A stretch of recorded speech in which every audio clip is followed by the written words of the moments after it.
ہمارے ان احسانات کو یاد کرو جب ہم نے تم کو قوم فرعون سے نجات بخشی۔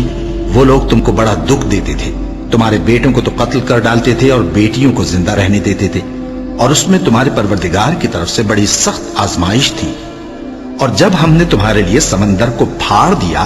پھر تم کو تو نجات دی اور فرعون کی قوم کو غرق کر دیا، اور تم دیکھ رہے تھے۔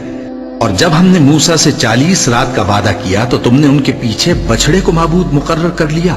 اور تم ظلم کر رہے تھے۔ پھر اس کے بعد ہم نے تم کو معاف کر دیا تاکہ تم شکر کرو۔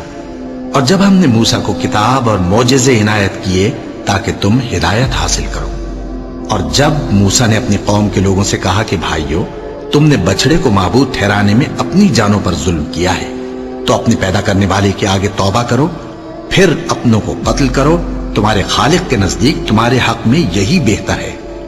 پھر اس نے تمہارا قصور معاف کر دیا، وہ بے شک بڑا معاف کرنے والا ہے، بڑا مہربان ہے۔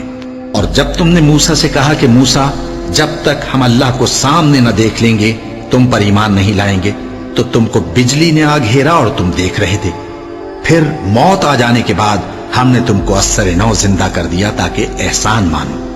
اور ہم نے بادل کا تم پر سایہ کیے رکھا اور تمہارے لیے من و سلوہ اتارتے رہے کہ جو پاکیزہ چیزیں ہم نے تم کو عطا فرمائی ہیں ان کو کھاؤ پیو، مگر تمہارے بزرگوں نے ان نعمتوں کی کچھ قدر نہ جانی، اور وہ ہمارا کچھ نہیں بگاڑتے تھے بلکہ اپنا ہی نقصان کرتے تھے۔ اور جب ہم نے ان سے کہا کہ اس گاؤں میں داخل ہو جاؤ اور اس میں جہاں سے چاہو خوب کھاؤ پیو، اور دیکھنا دروازے میں داخل ہونا سجدہ کرتے ہوئے اور حطوتن کہنا،